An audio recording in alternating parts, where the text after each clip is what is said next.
And that's exactly what we did when we had our record month.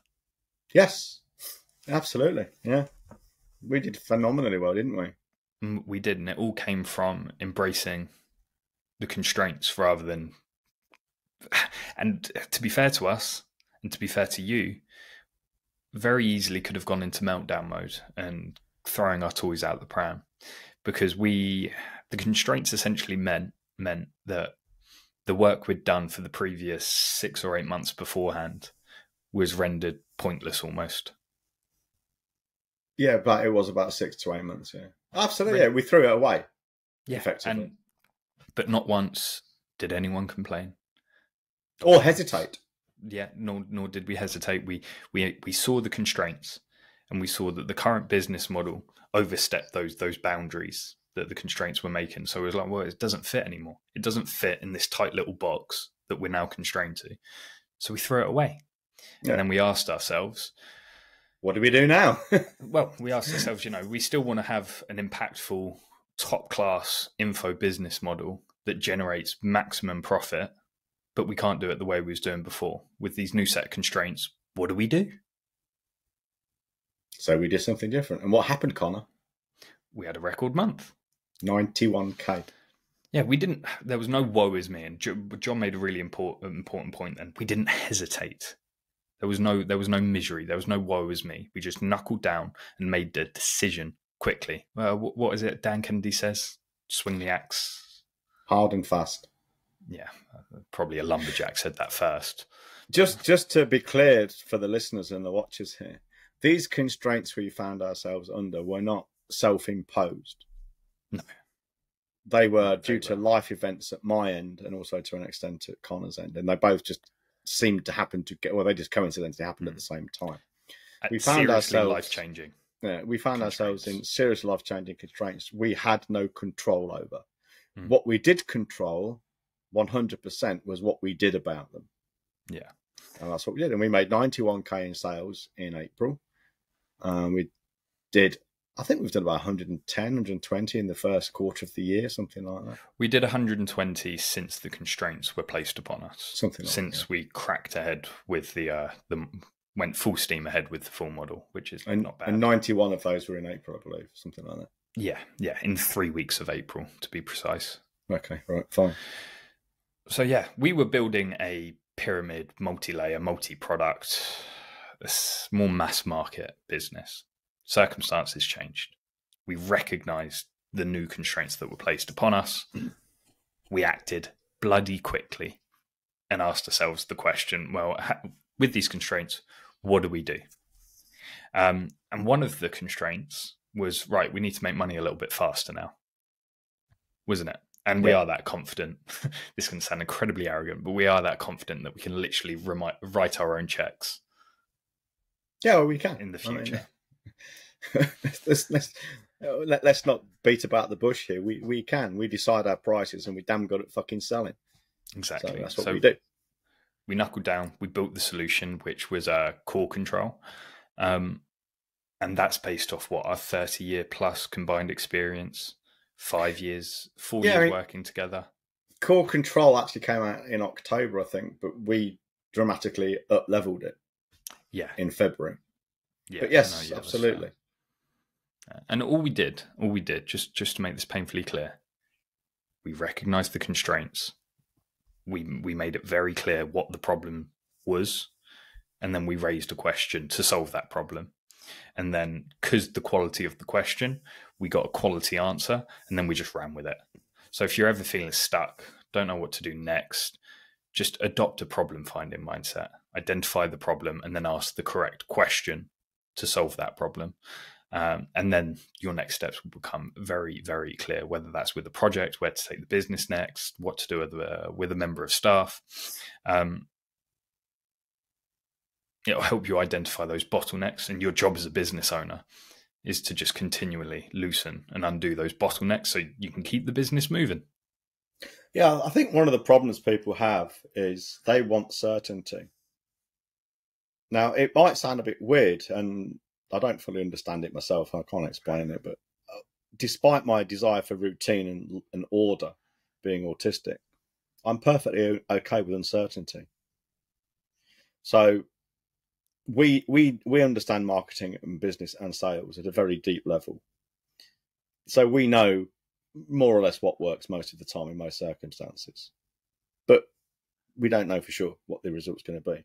So we're confident. We effectively trust the process, and not just the process we've got in place to sell shit, but the process we have in place to create the processes to sell shit. Okay, and I've been doing this a long time. We know how to ask the right questions, and when I run a hot seat, say for elite or boardroom,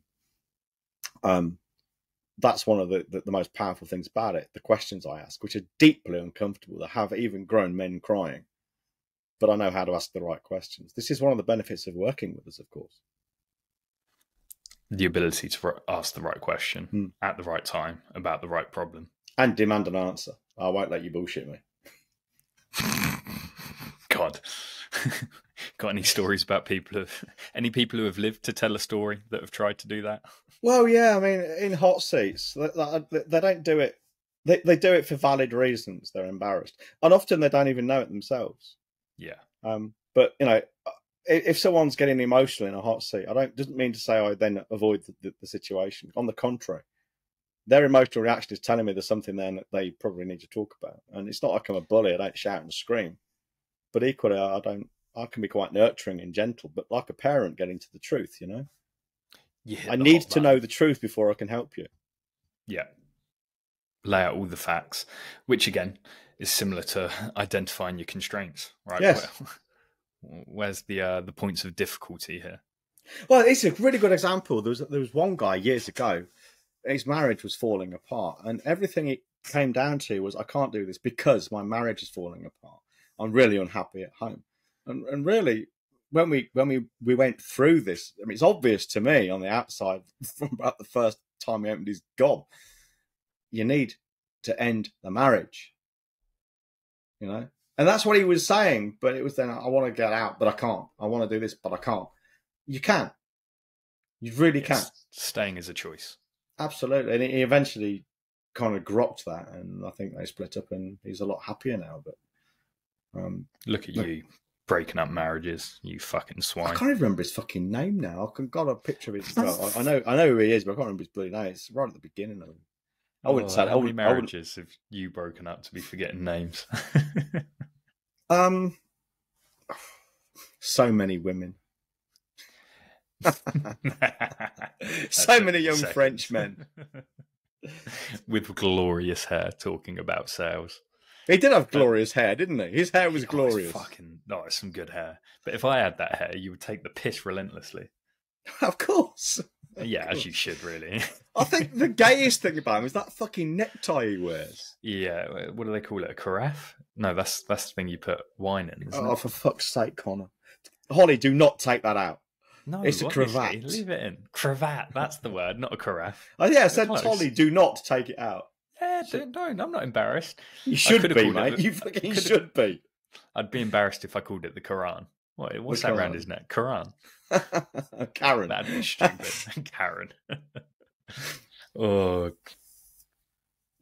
So yeah, embrace your constraints. I mean, and be honest. Be honest with yourself. That's really what you were saying there. You have to know all of the points at play and be honest with yourself. Here's a good analogy for you. Imagine a rifle bullet and the charge in the cartridge goes off.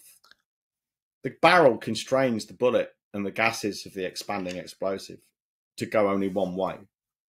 So it pushes the bullet out of the barrel, over 1,000 miles an hour, and it can, for a big sniper's rifle, you can kill someone 2 miles away. Now imagine if you just had that bullet sitting on your desk and you could somehow contrive to set the charge off in the back of a bullet. Well, yeah, it'll kind of blow up, but the bullet wouldn't go very far, all things considered. Mm-hmm. And it wouldn't go in any particular direction, would it? It'd just be a bit of a fucking clusterfuck around you. Bit of a mess. Yeah. So the constraint of the barrel makes the bullet far more effective. Or imagine you are the bullet in your business. And you set things up so you've got a focus and you've got a goal. And the goal for you is your target 2 miles away. Well, having those constraints helps you focus and keep yourself on track. So when your bullet goes off and you light the blue touch paper or hit the big green go button, you're pushed in one direction and one direction only. Yeah. That's and so good that metaphor, that wasn't it? That was a good metaphor. And Made it imagine up on the spur of the moment. What's it called? What's it called? On the inside of the barrel, it tends to be like scored. The rifling. Imagine the rifling on the barrel is only so good, and the bullet only has a certain amount of gunpowder, so it can actually only go a mile, and your target's 2 miles away. Well, then your first constraint is realizing, right, we're a mile short here. So the first question is, how do we close that mile? And you might have a donkey that you need to ride on, or you might have a nice little quad bike. But you got to know your constraints, because if it's 2 miles away, you're a mile, and your bullet only goes a mile. Well, you now know you need to get a mile closer. Do you know why the inside of the barrel is rifled? To make the bullet spin? Yeah. Do you know why they want the bullet to spin? Increases the aerodynamics. More of a case, it keeps it on track because of the angular momentum of the bullet, keeps it going in a straight line, pretty much. So I was kind of right. Well, I'm not sure about how much of it affects the aerodynamics, so that's why I didn't even consider that, but that's possible. But the main thing is the spinning of the bullet, this angular momentum. It's like if you get a gyroscope spinning and you try to turn it, it's very difficult to turn it. Or to change its axis of rotation. It's the same with the bullet. The biggest impact those sort of things have had in my life is learning about centrifugal. Is it centrifugal? Centrifugal force. Centrifugal force. Yeah, it's fucking. When I learned that at a very young age, probably 13, I had the bright idea. Well, that means that whenever a sauce bottle is running empty and I want to get the last little bit of Heinz ketchup out of the bottle, I just have to hold it a particular way and swing my arm round and round and round, and all of the sauce will go to the bottom, and I'll be able to empty out the bottle of ketchup. And I did it at home. I thought it was the best thing ever. And then, of course, graduated to filling up cups of water and spinning that round and round, much to my parents' horror. And I was like, that's science, bitch, to my mum. That got me in trouble. But well, strictly speaking, it's not centrifugal force. Strictly speaking, there's no such thing. It's centripetal force. But is that where the pressure, rather than going outwards, is going inwards or something? Yeah, basically. Yeah. Because look, let's say the water in the bucket wants to go in a straight line. Yes. But the force of the bottom of the bucket pressing down on the water stops it doing that. So it's centripetal force. There's nothing pushing the bucket. There's nothing pushing the water out, if that makes sense. It does make sense. That's why I described it so eloquently. Oh, it's the pressure coming in rather than out. Genius, mate. Well, it's not really pressure, it's force. The two things are not the same. Yeah, I'm going to start showing pressure exerts force. Yeah, I'm going to start showing myself up here. Let's move on. Yeah. Let's not get into physics and mathematics, mate. No. You'll lose that one. Yeah, I know I will. I'd be embarrassed when I...